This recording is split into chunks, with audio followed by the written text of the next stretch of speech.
Judge sees little boy making strange hand signals and calls cops. 15 minutes later this happens. Judge Richard Harmon had seen it all in his 32 years on the bench.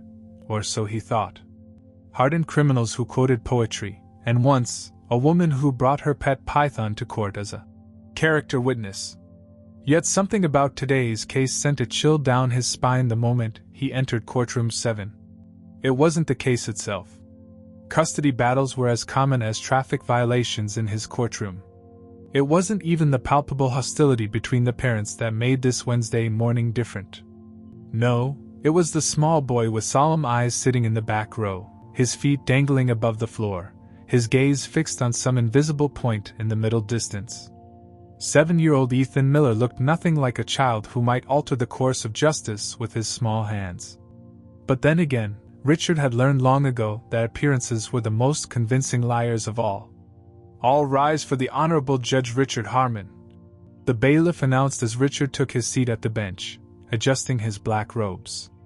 The courtroom settled into an uneasy quiet. In the front row sat Catherine Miller, 36, elementary school teacher, her blonde hair pulled back in a sensible ponytail, wearing a modest blue dress that had seen better days. Her attorney, Lisa Chin, sat beside her with the confident posture of someone who had fought, and won, difficult battles before. Across the aisle, James Miller, 38, investment banker, surveyed the proceedings with the calculated gaze of a man accustomed to evaluating risks and returns. His tailored suit probably cost more than Catherine's monthly salary. His attorney, Marcus Reynolds, was tall and imposing in an equally expensive suit, his reputation for ruthlessness preceding him like a shadow. Today we're hearing the case of Miller versus Miller regarding custody of minor child Ethan James Miller, Richard announced, opening the file before him. I've reviewed the preliminary filings from both parties. Before we begin formal arguments, I want to remind everyone that this court's sole interest is determining what arrangement best serves the child's well-being. Catherine's hands trembled slightly as she nodded. James merely checked his watch, as if the fate of his son were just another appointment in his crowded day.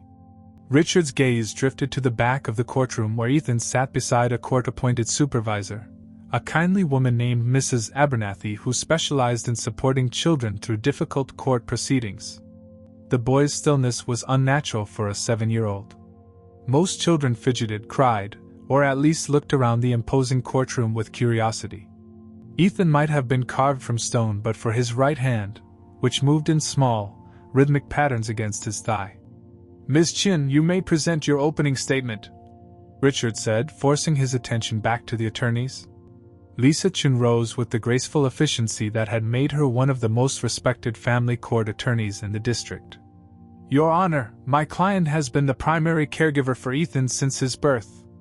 She has structured her entire career around being present for her son, taking a position with reduced hours and salary to ensure she could be home when Ethan returned from school every day.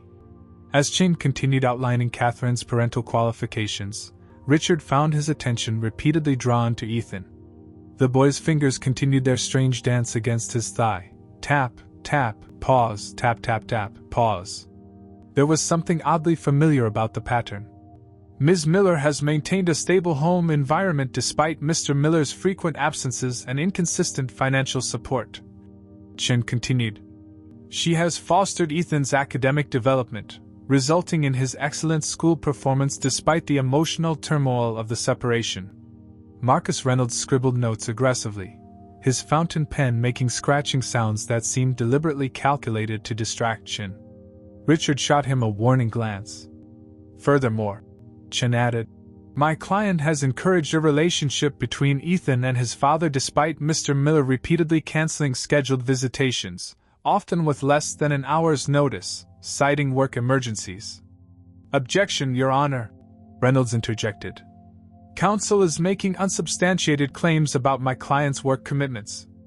I have phone records documenting 17 last-minute cancellations in the past 6 months, Chin replied smoothly, sliding a document toward the bench. Overruled, Richard said after glancing at the evidence. Continue, Ms. Chin. As Chin wrapped up her opening statement, Catherine dabbed at her eyes with a tissue. James's expression remained impassive, though Richard noted the slight tightening of his jaw, a tell he'd observed in countless defendants over the years. "Mr. Reynolds, your opening statement," Richard said, taking a sip of water. Marcus Reynolds rose with the confident demeanor of a man who charged $800 an hour and considered it a bargain for his clients. "Your Honor, my client is a highly successful financial analyst who has provided an exceptional standard of living for his family. While Ms. Miller has indeed spent more time with Ethan due to her flexible work schedule, a schedule made possible by Mr. Miller's substantial financial contributions, quantity of time does not equal quality of parenting."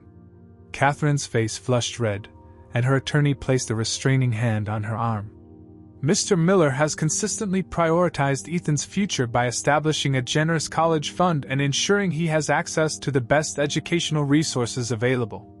He has enrolled Ethan in coding camp, chess club, and swimming lessons, activities that are developing the boy's full potential." Richard's gaze drifted once more to Ethan. The boy's expression hadn't changed, but his hand movements seemed to have increased in urgency. Tap tap tap, pause, tap, tap, pause. The pattern repeated with the precision of a metronome. With a jolt, Richard suddenly recognized what he was seeing. Before law school, he had spent 6 years in military intelligence, where Morse code had been as fundamental as the alphabet. Ethan's fingers were tapping out a pattern, deliberate, consistent, and unmistakable. "Mr. Miller has maintained a spacious home in the Westwood School District, consistently ranked among the top 10 in the state," Reynolds continued. "By contrast, Ms. Miller's apartment is in an area with significantly lower academic performance metrics." As Reynolds extolled James Miller's parental virtues, Richard focused on deciphering Ethan's silent message. Short, pause. Long, short, pause. Short, pause. Long, short, pause. Long, pause. Short. SECRET. The word repeated in an endless loop. Secret. A chill ran down Richard's spine. What 7-year-old knew Morse code? And more importantly, why would a child need to use it in a courtroom with both parents present? Furthermore, Reynolds was saying, "My client can provide stability and continuity that Ms. Miller simply cannot match. He has remained in the family home, maintaining Ethan's connections to his neighborhood friends and familiar surroundings, while Ms. Miller chose to relocate to a different school district. I had to move when he stopped paying the mortgage without telling me." Catherine burst out, her composure cracking. "Ms. Miller, please refrain from interrupting," Richard said gently. "You'll have your opportunity to speak." Catherine nodded, biting her lip. Richard glanced at the clock. They'd been in session for nearly an hour, and Reynolds showed no signs of concluding his statement. Meanwhile, Ethan continued his silent plea from the back of the courtroom. "Secret. Secret. Secret." Making a swift decision, Richard held up his hand. "Mr. Reynolds, I'm going to interrupt you there. The court will take a 30-minute recess before continuing with your statement." Reynolds looked surprised. "Your Honor, I'm nearly finished." 30-minute recess," Richard repeated firmly, striking his gavel. "Court will reconvene at 11:45. As the courtroom began to empty, Richard beckoned to his bailiff, a former police officer named Jim Kowalski who had worked with him for over a decade. "Jim," he said quietly, "I need you to do something for me, and it might sound strange." "Strange is our normal, Judge," Jim replied with a hint of a smile. "I need you to call Detective Sandra Moss from SVU. Tell her I need her to observe something unusual in my courtroom, as soon as possible." He paused. "And Jim?" "Tell her to bring someone who knows Morse code." Jim's eyebrows rose, but he simply nodded. "Right away, Judge." As the bailiff left, Richard watched Ethan, who remained seated while his parents were ushered to separate waiting areas by their attorneys. The boy's hands had finally stilled, but the message lingered in the air between them like an undetonated explosive. Secret. What secret could be so important that a 7-year-old boy would learn Morse code to communicate it in plain sight? And why couldn't Ethan simply tell someone what he knew? Richard had presided over countless custody cases, had seen the worst of human behavior disguised as parental concern. He knew that children often became pawns in their parents' power struggles, their voices drowned out by adult agendas and legal maneuvering. But he had never encountered a child who had found such an extraordinary way to be heard. As he retreated to his chambers, Richard couldn't shake the feeling that the true battle in Courtroom 7 had nothing to do with the arguments presented by either attorney. The real story was being tapped out by a small finger against a small thigh, a desperate message from a boy who had found himself trapped between two warring parents. A secret that could change everything. Detective Sandra Moss arrived at the courthouse with remarkable speed, her weathered face betraying nothing as she slipped into Judge Harmon's chambers.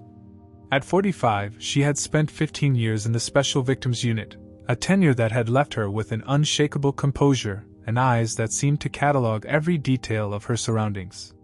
"This better be good, Richard," she said, bypassing formalities. They had worked enough cases together to dispense with titles in private. "I was in the middle of prepping for the Westlake trial. It's probably nothing," Richard admitted, pacing behind his desk. "But if it's something, it could be significant." He explained what he had observed, the unusual stillness of the child, the rhythmic tapping that formed a distinct pattern, the word secret repeated over and over. "You're sure it's Morse code?" Sandra asked, her interest visibly piqued. 6 years in military intelligence before law school," Richard replied.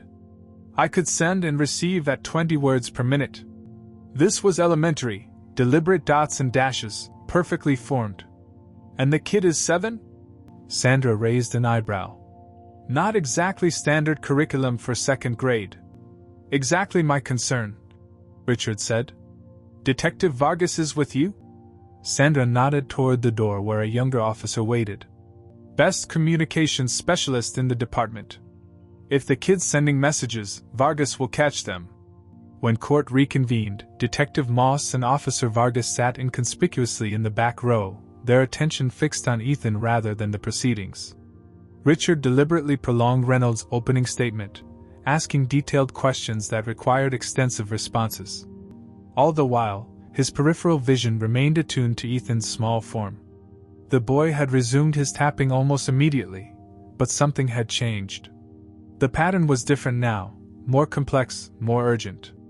Through the arguments about financial stability and educational opportunities, through the veiled accusations and counter-accusations, Richard maintained his facade of judicial impartiality while watching the silent drama unfolding in the back of his courtroom.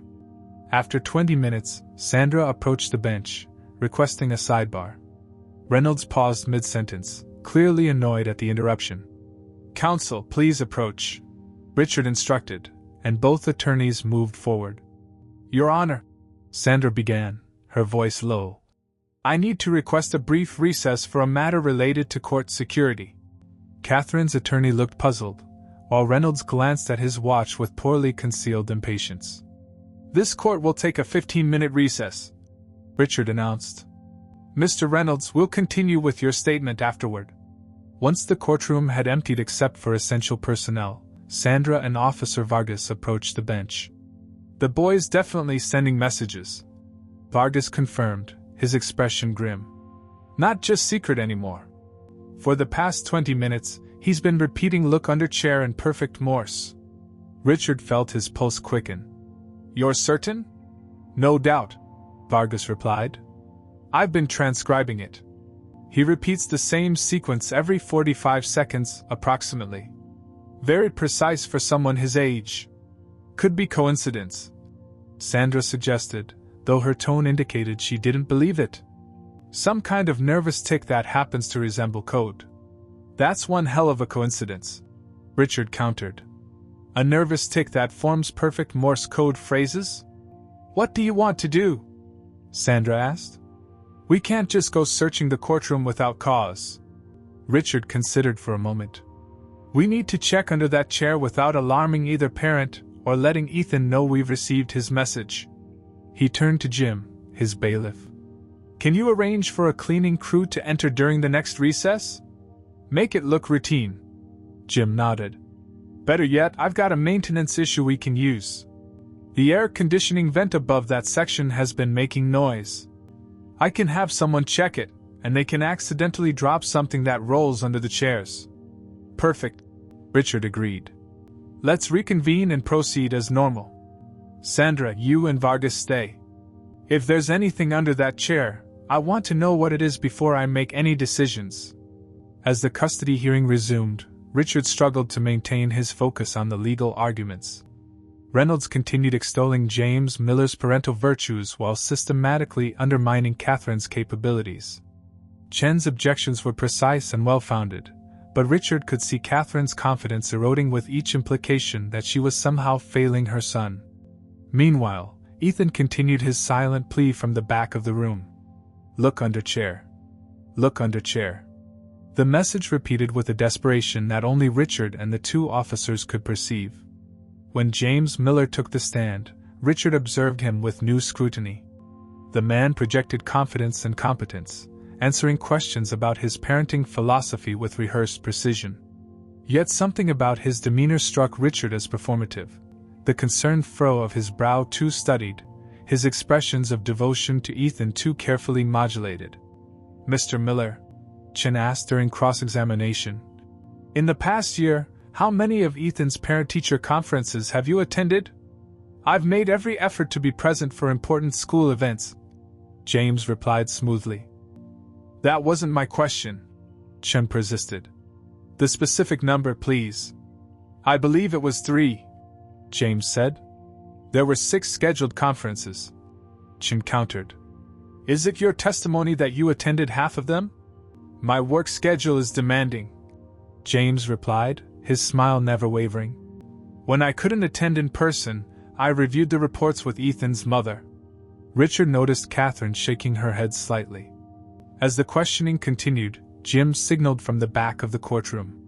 Richard nodded imperceptibly, then announced another 15-minute recess. Your Honor, Reynolds protested. These frequent interruptions are disrupting the flow of testimony.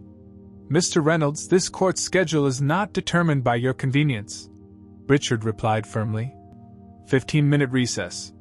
When the courtroom had cleared, a maintenance worker appeared with a ladder and toolbox, positioning himself near the air vent above Ethan's seat. As he worked, he accidentally dropped a screwdriver that rolled under several chairs. The worker apologized profusely for the disruption as he crawled between the rows to retrieve it. Minutes later, Jim approached Richard's chambers, Sandra and Officer Vargas following close behind. Jim's expression was tense as he placed a folded piece of paper on Richard's desk. The maintenance guy found this taped underneath the chair where the boy was sitting, Jim explained. It was secured with clear tape, deliberately hidden. Richard unfolded the paper carefully.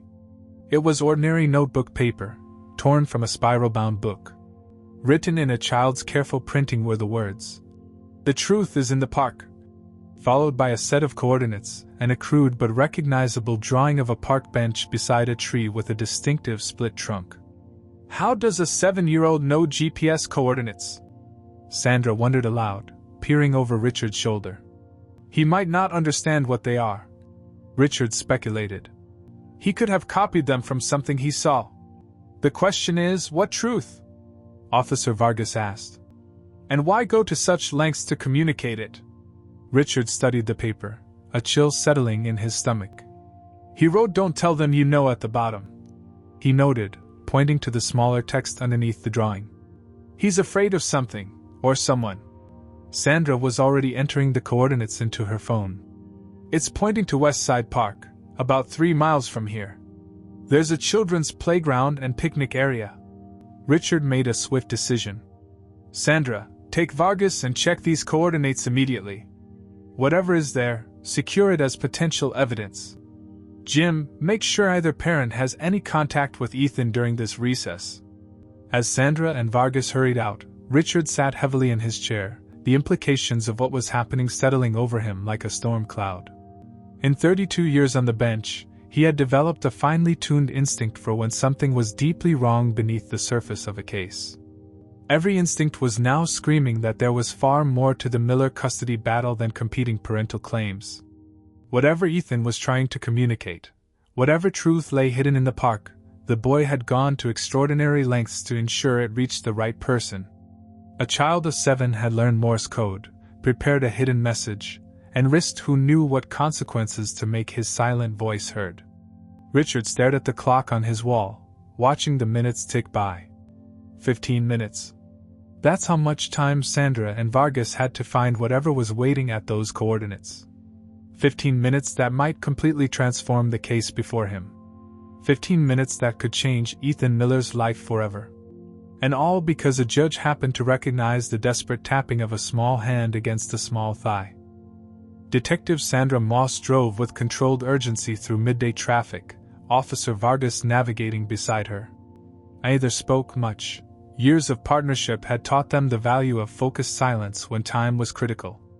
2 blocks ahead, then left into the park entrance, Vargas said, eyes on his phone's GPS. Whatever this kid's hiding, he picked a spot deep inside the park, away from the main paths. Sandra's mind raced through possibilities.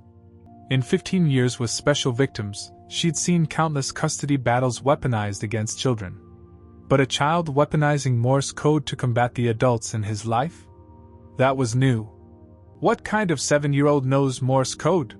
She wondered aloud, taking the turn into West Side Park sharply enough to make Vargas brace against the dashboard. The kind who needs a secret language, Vargas replied grimly. My money's on the father. Did you see how he kept glancing at the kid whenever his attorney scored points? Not with concern, with warning. Sandra had noticed. 20 years of police work had taught her to read the subtle language of control and intimidation. James Miller's performance had been polished, but beneath it lurked something calculating. Something dangerous. They pulled into the parking lot nearest the coordinates. The park was busy but not crowded, a few mothers with strollers, elderly couples on benches, a group of teenagers playing frisbee in the distance. 0.4 miles northeast, Vargas said, consulting his phone as they exited the vehicle. Off the main path, near the old oak grove. They walked briskly, maintaining the delicate balance between urgency and inconspicuousness. To casual observers, they might have been plainclothes officers on routine patrol, which, in a sense, they were. Except their mission had been directed by a 7-year-old boy using the most unexpected form of communication. There's the split trunk tree from the drawing, Sandra said, pointing ahead. A massive oak had been struck by lightning years ago, leaving it with a distinctive Y-shaped trunk that matched Ethan's crude illustration perfectly. And there, positioned just as Ethan had drawn it, was a weathered park bench with a clear view of the playground 50 yards away. Check under the bench first, Sandra instructed. I'll keep watch. Vargas knelt beside the bench, his movements casual as he pretended to tie his shoe. His hand swept beneath the wooden slats, pausing when his fingers encountered something unusual. Got something, he murmured. Feels like a small box, secured with tape. With practiced efficiency, Vargas worked the object free. It was a small metal container, the kind children might use to store treasured objects, wrapped in black electrical tape, and secured to the underside of the bench with more tape. Despite its modest appearance, both officers regarded it with the caution reserved for potential evidence. Should we open it here? Vargas asked. Sandra glanced at her watch. 8 minutes had elapsed since they left the courthouse. No time to get it to the lab. Judge Harmon needs to know what's inside before he continues the hearing. Using a penknife, Vargas carefully cut through the electrical tape.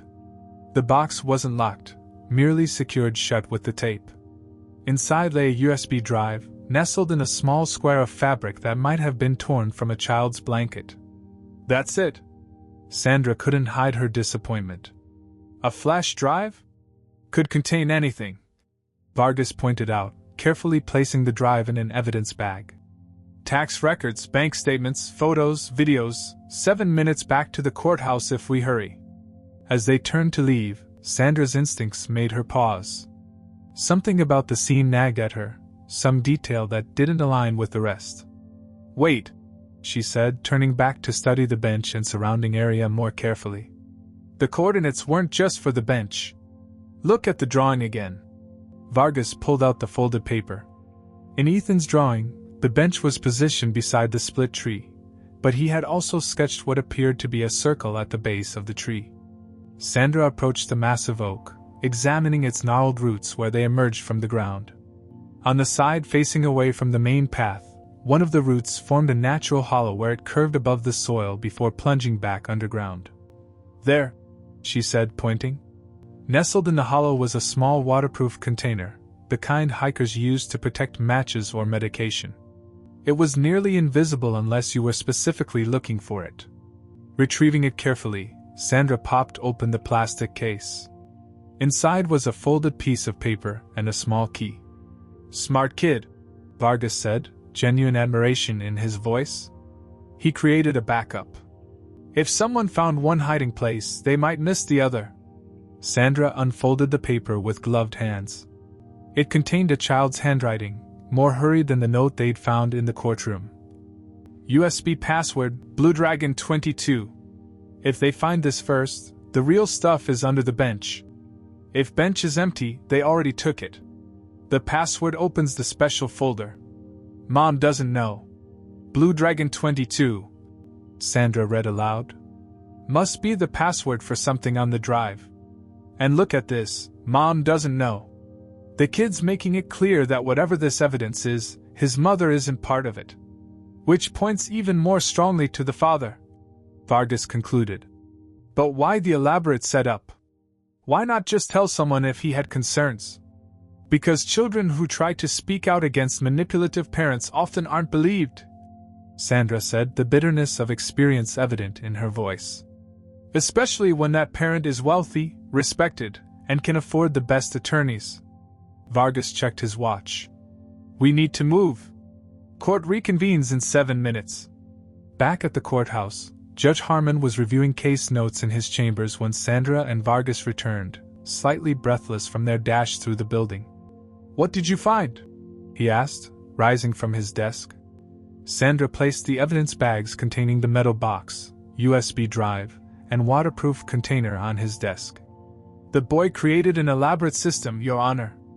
A USB drive hidden under the bench, exactly where he indicated, and a backup location with a password and instructions. She handed him the note from the tree hollow.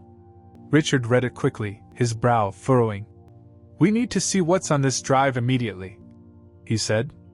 But we also need to maintain chain of custody if this turns out to contain evidence of a crime. My laptop has an isolated forensic environment for preliminary evidence review, Vargas offered, already removing it from his bag. It creates a secure access point without altering the original files, and logs every interaction. Richard nodded. Set it up. While Vargas prepared the computer, Richard turned to Sandra. What's your read on the situation? Sandra chose her words carefully. The level of planning and precaution suggests the boy anticipated resistance or interference. The fact that he specified his mother doesn't know indicates he's protecting someone, likely her, from something related to his father. My thoughts exactly, Richard agreed. The question is, what could be so important that a 7-year-old would go to these lengths? Ready, sir, Vargas announced, the laptop open on Richard's desk. He inserted the USB drive, and a standard file browser appeared on screen. At first glance, the drive appeared to contain ordinary files, school assignments, games, and folders labeled with subjects like math and science, exactly what one might expect on a child's school drive. Try the password on those folders, Richard suggested. Vargas clicked on each folder, but none requested a password. They contained exactly what their labels suggested: homework assignments, educational games, and school projects appropriate for a second grader. There's nothing here that would help a custody case, Sandra said, frustrated. Wait, Richard said suddenly. Look at the properties of the drive. How much space is being used versus how much is available? Vargas checked. That's odd. It says 14.2 gigabytes used out of 16 gigabytes, but all these files only add up to about 900 megabytes. There's a hidden folder, Richard concluded. Ethan said the password opens the special folder. In Windows, you can create hidden folders by adding a specific character before the folder name. Vargas adjusted the folder view settings to show hidden items. Immediately, a new folder appeared, labeled simply .pw, a common naming convention for password-protected content. When Vargas clicked on it, a password prompt appeared. He typed Blue Dragon 22 and pressed enter. The folder opened to reveal dozens of audio files, each named with a date and time. There were also several document files with titles like Things to Remember and What Dad Says When Mom's Not There. My God! Sandra breathed as the implications became clear. He's been recording them. Richard selected one of the audio files from 3 weeks earlier. A child's voice, unmistakably Ethan's, came through the speakers, but it was what followed that made all three adults exchange shocked glances. Remember what we practiced, buddy? James Miller's voice, stripped of its courtroom polish. When the judge's helper lady asks you questions, you say you want to live with me because mommy is always tired and sad. But that's not true. Ethan's small voice protested. Mommy's only sad after you call her. A sharp intake of breath, then James again, his tone hardening. We've talked about this, Ethan. If you want your special coding camp this summer, you need to be a team player. If the judge gives mommy custody, you know what happens to your college fund, right? It goes away, Ethan recited tonelessly. And if that nice house with your own game room goes away, whose fault will that be? A small, defeated voice. Mine. Richard stopped the playback, his judicial impartiality warring with rising anger. How many recordings are there? 37 audio files, Vargas reported, scrolling through the folder. Dating back almost 6 months. And these text documents appear to be the boy's own notes about conversations and incidents. Richard opened one titled, What Dad Says About Mom. Docs. It contained a child's simple, devastating list. Dad says Mom is stupid with money. Dad says Mom poisons me against him, but that's not true. Dad says if I tell Mom what we talk about, he won't pay for my school anymore. Dad says Mom has a boyfriend, but I never saw one. Dad says he can make Mom go away if he wants to. The last line was underlined several times. We need to review all of this before court reconvenes, Richard said, checking his watch. They had less than 5 minutes. But we already have enough to justify a significant course correction in this case. Sandra's expression was grim. This goes beyond a custody dispute, Your Honor. These recordings contain evidence of emotional and coercion of a minor, at minimum. Possibly extortion and intimidation of both the child and his mother. Richard nodded slowly, the weight of responsibility settling heavily on his shoulders. A 7-year-old boy, unable to make adults believe him through normal channels, taught himself Morse code and created an elaborate evidence collection system to protect himself and his mother. What's our next move? Vargas asked. Richard straightened his robes, his decision made. We protect that child and ensure justice is served, starting in exactly 4 minutes when I reconvene my court. When Judge Richard Harmon returned to the courtroom, his expression betrayed nothing of the turmoil within. Years of judicial practice had taught him to maintain a neutral facade regardless of circumstances. Today, that skill was being tested to its limits. The courtroom had refilled during the recess. James Miller sat confidently beside his attorney, occasionally glancing at his expensive watch. Catherine Miller twisted a tissue between her fingers, her posture tense with anxiety. And at the back of the room, Ethan remained still, though Richard noticed his eyes darting between his father and the judge with newfound intensity. Court is back in session, Richard announced, his gavel striking with perhaps more force than necessary. Before we continue with Mr. Reynolds' examination, there's a matter that requires immediate attention. Both attorneys straightened, sensing the shift in the judge's tone. Your Honor? Reynolds inquired, his confident smile faltering slightly. Mr. Miller, Richard said, addressing James directly rather than his attorney. I'd like to ask you some questions about Westside Park. The change was subtle but unmistakable. James' expression flickered, a momentary crack in his polished veneer. Westside Park, Your Honor? Yes. Are you familiar with it? I believe I've taken Ethan there a few times, James replied carefully. It's one of several parks in our area. Richard glanced at Catherine, whose confusion appeared genuine. Ms. Miller, are you also familiar with this park? Yes, Your Honor, Catherine answered. It's about 3 miles from my apartment. Ethan loves the playground there. Richard nodded, then turned his attention back to James. Mr. Miller, are you familiar with a particular bench in West Side Park? One located near a distinctive oak tree with a split trunk? The color drained from James' face so quickly it was as if someone had pulled the plug. His attorney leaned toward him, whispering urgently, but James seemed frozen. Your Honor, Reynolds interjected. I'm not sure I understand the relevance of these questions to our custody hearing. The relevance will become apparent shortly, counsel, Richard replied evenly. Mr. Miller, please answer the question. James cleared his throat. I may have seen such a bench. I don't particularly recall. That's interesting, Richard said, because the court has come into possession of evidence suggesting you have a very specific connection to that location. He nodded to Sandra Moss, who had remained in the courtroom after their discovery. Detective Moss approached the bench, carrying an evidence bag containing the USB drive. Your Honor, Reynolds protested, rising to his feet. What evidence is this? We've had no discovery related to any USB drive or park locations. This is highly irregular. Mr. Reynolds, Richard replied calmly. What's irregular is a 7-year-old child using Morse code to communicate with this court because he felt he had no other recourse. He turned to James. Mr. Miller, are you aware that your son knows Morse code? James blinked rapidly, looking genuinely bewildered. Morse code? That's absurd. He's 7 years old. Mrs. Miller. Richard turned to Catherine. Did you know Ethan could communicate using Morse code? Catherine shook her head, her expression a mixture of confusion and growing alarm. No, Your Honor. I had no idea. Richard gestured to Officer Vargas, who had set up his laptop on the court clerk's desk. With the court's permission, I'd like to play an audio file that was discovered during our recess. Before Reynolds could object again, Richard continued.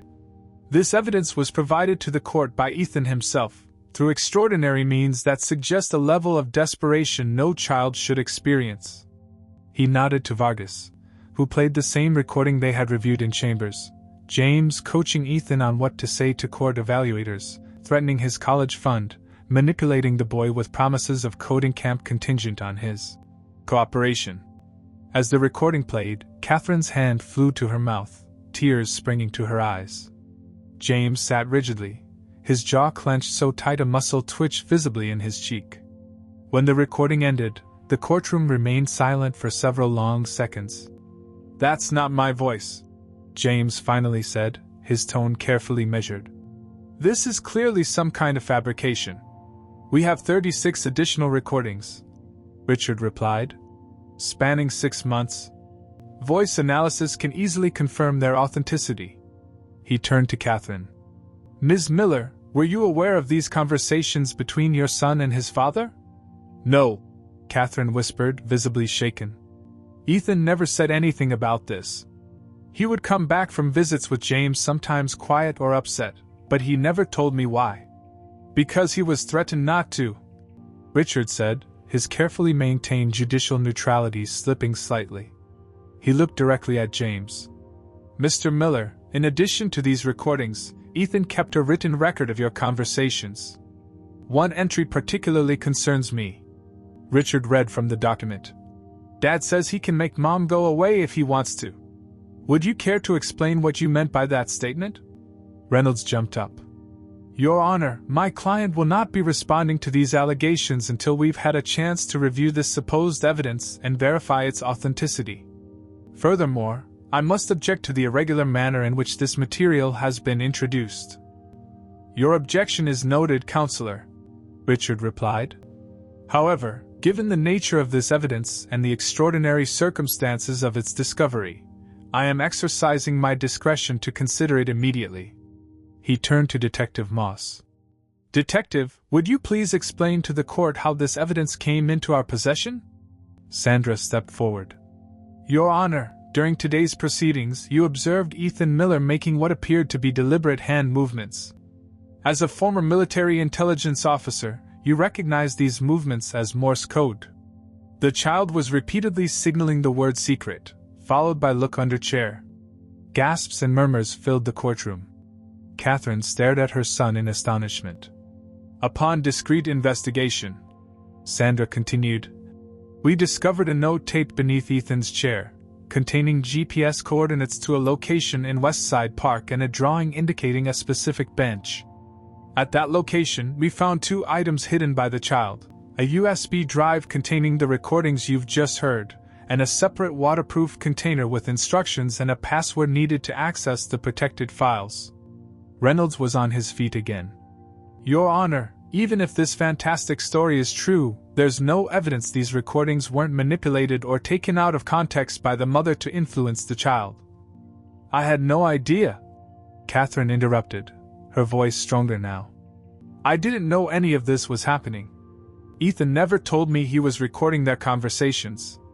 Richard looked directly at Ethan, who had remained silent throughout the revelations. Ethan, did you make these recordings and hide them in the park? All eyes turned to the boy. His court-appointed supervisor gently encouraged him to answer. Yes, Ethan said, his voice small but clear. Dad said if I told anyone what he said when we were alone, bad things would happen. So I didn't tell. I recorded instead. How did you learn Morse code? Richard asked gently. From my coding camp, Ethan replied.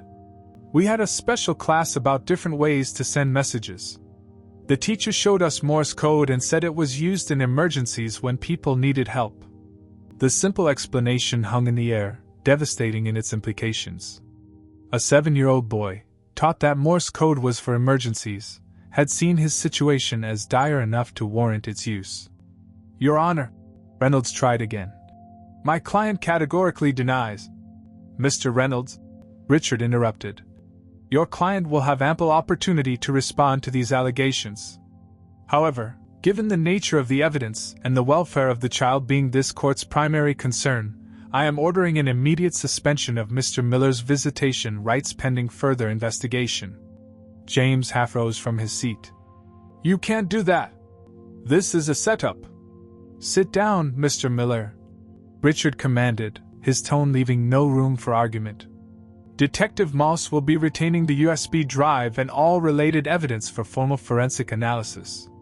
Additionally, I'm ordering a full psychological evaluation of Ethan by a court-appointed specialist. He turned to Catherine and her attorney. Ms. Chin, your client will retain temporary full custody of Ethan during this investigation. The court will appoint a guardian ad litem to represent Ethan's interests independently of either parent. Chin nodded, placing a supportive hand on Catherine's shoulder. Additionally, Richard continued, I'm ordering an emergency hearing next Tuesday to review the forensic analysis of the recordings and reevaluate this case in light of today's revelations. He fixed James with a stern gaze. Mr. Miller, you should be aware that if these recordings are authenticated, you may face criminal charges for witness manipulation and child psychological, at minimum. James had gone completely pale. His previous confidence evaporated entirely. This court will recess until Tuesday at 9 a.m., Richard announced, striking his gavel. Ms. Miller, you may take Ethan home. Detective Moss will arrange for a police escort if you feel that's necessary. As the courtroom began to clear, Richard watched Ethan walk to his mother's side. The boy's posture had changed subtly, a slight relaxation of his shoulders, as if a heavy burden had been set down, at least temporarily. For the first time that day, Ethan's hands were completely still. Detective Sandra Moss hadn't gone home in 36 hours. The forensics lab hummed with quiet activity around her as technicians processed Ethan Miller's recordings with meticulous care. What had begun as assistance on a custody case had quickly evolved into something far more complex and disturbing. You should get some sleep, Officer Vargas said, placing a cup of vending machine coffee beside her workstation. The digital forensics team can handle this. Sandra shook her head, eyes fixed on the screen where waveforms danced as another of Ethan's recordings played. There's something here we're missing. The kid went to too much trouble for just these custody-related conversations. The recordings were damning enough. James Miller systematically manipulating his son, making veiled threats about Catherine, coaching Ethan on what to say to court officials. But Sandra's instincts, honed through years of investigating crimes against children, told her there was more. His files were too organized for a 7-year-old. She mused, scrolling through the USB drive's contents for the 5th time. Most kids that age are chaotic. They save things randomly, name files inconsistently. Ethan's system is almost professional. Maybe his father taught him, Vargas suggested. Miller works in finance. Organization would be second nature. Or maybe someone else helped him, Sandra replied. She opened the folder containing Ethan's text documents again. In addition to his logs of conversations with his father, there were several seemingly innocuous files, school assignments, drawings, stories typical of a 2nd grader. Wait, Sandra said suddenly, sitting up straighter. Look at this pattern. She pointed to the file dates. Most had been created or modified on days Ethan would have been with his father, based on the visitation schedule in the court documents. But several files had creation dates that fell on days Ethan was with Catherine. So he worked on his evidence collection at both houses, Vargas said. Makes sense. No, Sandra countered. Ethan was careful to hide all this from both parents. The note explicitly said Mom doesn't know. Why would he risk working on these files when he was with her? She clicked on one of the anomalous files, a document titled, My Favorite Animals, with a modification date from 3 weeks earlier, when Ethan would have been at Catherine's apartment. It appeared to be a standard school assignment, listing facts about dolphins, tigers, and penguins. Seems innocent enough, Vargas commented. Too innocent, Sandra replied. She highlighted the text and changed the font color from black to white. Nothing hidden. She checked for invisible text between paragraphs. Nothing. Then she remembered an old trick from her early days in digital forensics. Properties, she murmured, right-clicking the file. In the metadata under Comments was a string of characters, Room 9 SCG via BCMFNB 25 FQ2 F2 ZQ == Base 60 for encoding, Sandra said, quickly copying the string to a decoder. The result appeared. Folder, dragon_cave. There's no folder with that name on the drive, Vargas observed, looking over her shoulder. Not a visible one, Sandra agreed. She opened a command prompt and entered a string of commands to reveal any hidden directories not shown in the standard file browser. A moment later, a new folder appeared in the directory listing. Dragon_cave.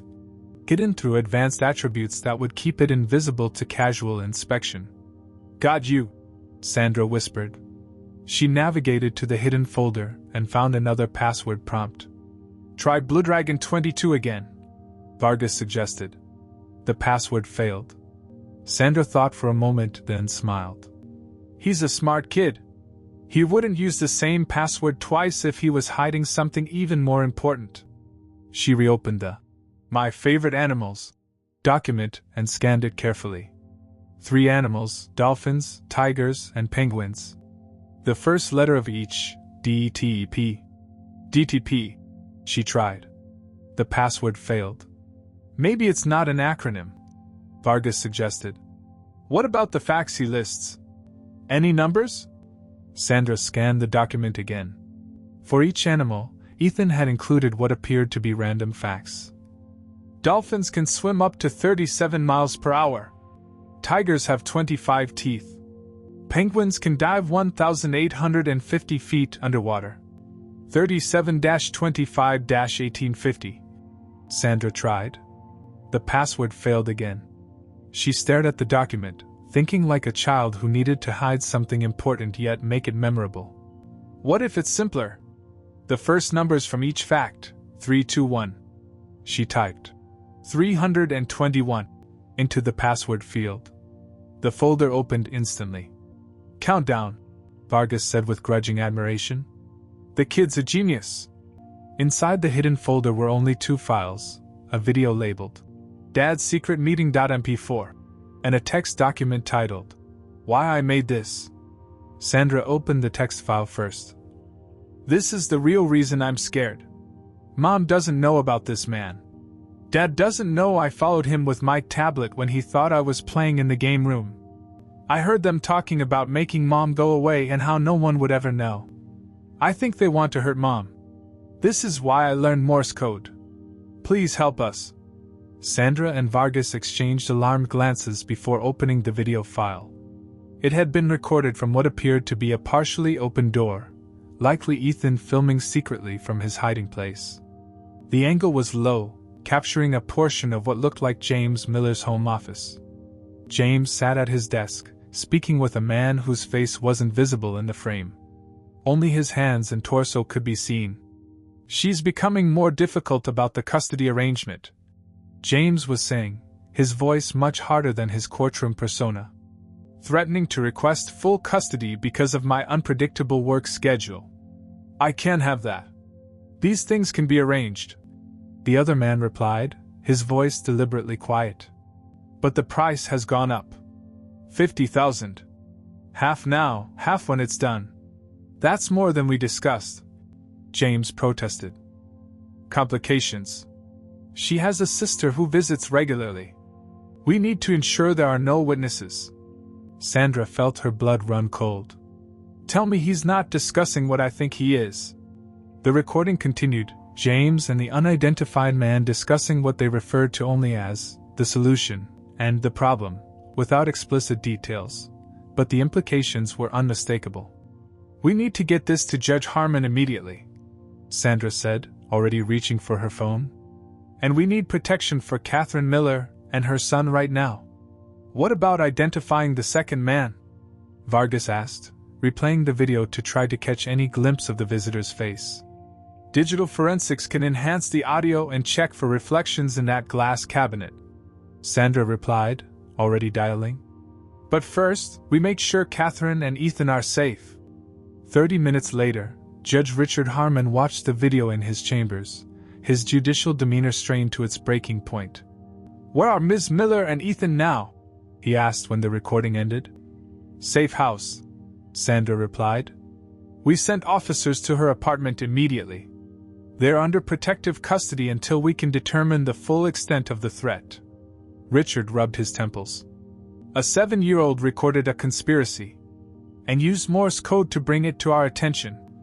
I've been on the bench for 32 years, and I've never encountered anything like this. The boy thought no one would believe him, Sandra said quietly. And he was probably right. Without this recording, it would have been dismissed as a child's imagination or manipulation by his mother. Has Miller been arrested? Not yet, Sandra replied. We're setting up surveillance. If we move too quickly, we risk losing the second man. Digital forensics is working to identify him now. Richard nodded grimly. I want regular updates. This case has just escalated far beyond a custody dispute. He paused, a thought striking him. The coding camp Ethan mentioned, where he learned Morse code. Get me everything you can on it. Instructors, other students, curriculum. You think there's a connection? Sandra asked. I think it's a remarkable coincidence that a child who needed a secret way to communicate just happened to learn Morse code at the right time, Richard replied. And I don't believe in remarkable coincidences. As Sandra and Vargas left the judge's chambers, another detective rushed up to them, tablet in hand. We got a hit on the partial reflection in the video, he reported. Facial recognition matched it against DMV records. He held up the tablet, displaying a driver's license photo. Walter Crane, former security consultant, now private investigator. And guess who one of his clients is? Westlake Industries. Sandra read from the file, frowning. Why does that sound familiar? Because Catherine Miller's sister works there as a senior accountant, the detective replied. According to what we've pieced together from Ethan's other recordings, she's been helping Catherine financially since the separation. So it's not just about custody, Vargas concluded. There's something bigger James Miller is trying to hide, something Catherine's sister might know about through her position at Westlake. Financial crimes? Sandra speculated. Miller is in investment banking. Could he be laundering money through Westlake? Whatever it is, Vargas said. A 7-year-old boy just blew the whole thing open with a tablet and some Morse code. As they hurried toward the forensics lab, Sandra's phone chimed with an alert from the surveillance team on James Miller. The message was brief but alarming. Subject on the move. Packed suitcase observed. Appears to be fleeing. Sandra broke into a run, Vargas close behind. What had begun with a child's desperate hand signals was quickly unraveling into something far more dangerous than anyone could have anticipated. And somewhere in the city, James Miller was making his move. The lights of police vehicles cast blue and red shadows across the private airfield where James Miller stood arguing with the pilot of a small Cessna. He had nearly made it. Another 20 minutes and he would have been airborne. Destination Cayman Islands, where a substantial portion of his wealth resided in numbered accounts. Mr. Miller, Detective Sandra Moss called as she approached, flanked by uniformed officers. I'm afraid your flight has been cancelled. James turned, his expression cycling rapidly through shock, anger, and finally, a calculated calm. Detective Moss. This is a misunderstanding. I have a business emergency requiring immediate travel. With $50,000 in cash? Sandra nodded toward the briefcase an officer had just opened. That's quite an emergency. I have every right to travel with cash, James replied smoothly. My attorney will be very interested in this harassment. Your attorney is currently being questioned about his potential knowledge of conspiracy to commit, Sandra informed him. As for rights, you have the right to remain silent. Anything you say can and will be used against you in a court of law. As Sandra recited the Miranda warning, she observed the moment James realized the full extent of his situation. His shoulders sagged, the mask of confidence slipping to reveal the desperation beneath. Meanwhile, across town, Judge Richard Harmon sat in a secure conference room at the police station. Across from him, Catherine Miller held a sleeping Ethan in her arms, the boy finally succumbing to exhaustion after the day's events. How much does he understand about what's happening? Richard asked quietly. Catherine stroked her son's hair. More than I wish he did. He told me he knew his dad was planning something bad, but he didn't think anyone would believe him if he just said it. That's why he started recording. The coding camp where he learned Morse code, Richard said. Tell me about that. It was actually my sister Elaine's idea, Catherine explained. She works at Westlake Industries as an accountant. The company offers free STEM programs for employees' families. Ethan's always been fascinated by computers, so she enrolled him. Did James approve of this? Surprisingly, yes. I think he saw it as enhancing Ethan's college applications down the road. A bitter smile crossed Catherine's face. He was always focused on appearances, the perfect father supporting his son's education. Richard nodded thoughtfully. The instructor who taught Morse code, do you know him? Her, Catherine corrected. Ms. Patel. Ethan adored her. She made everything into games and stories. She taught them Morse code as part of a unit on communication systems through history. Ethan was fascinated by the idea of secret messages. Ms. Patel may have saved your lives without ever knowing it, Richard observed. Catherine's eyes filled with tears. I still can't believe James would want to. She couldn't finish the sentence, her arms tightening protectively around Ethan. The investigation is ongoing, Richard said gently. But the evidence Ethan collected is compelling. The video, combined with the $50,000 James was carrying and his attempt to flee the country, creates a strong case. There was a knock at the door before Sandra Moss entered, fatigue evident in her movements but satisfaction in her eyes. We got him, she announced quietly, mindful of the sleeping child. And he's talking. Trying to cut a deal. What about Walter Crane? Richard asked. In custody as well.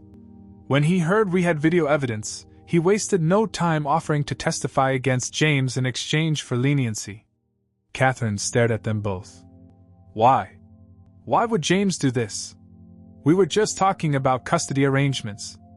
How did it escalate to? She trailed off, unable to speak the words. Sandra sat down across from her. It wasn't about custody, Ms. Miller. Not really. It was about Westlake Industries and your sister Elaine. Elaine? What does she have to do with any of this? 3 months ago, your sister flagged several suspicious investment transactions for internal audit. Large sums moving through Westlake's accounts to offshore holdings. The audit traced them back to Pyramid Capital. James's company, Catherine whispered. Sandra nodded. We believe James was using Westlake as part of a money laundering operation.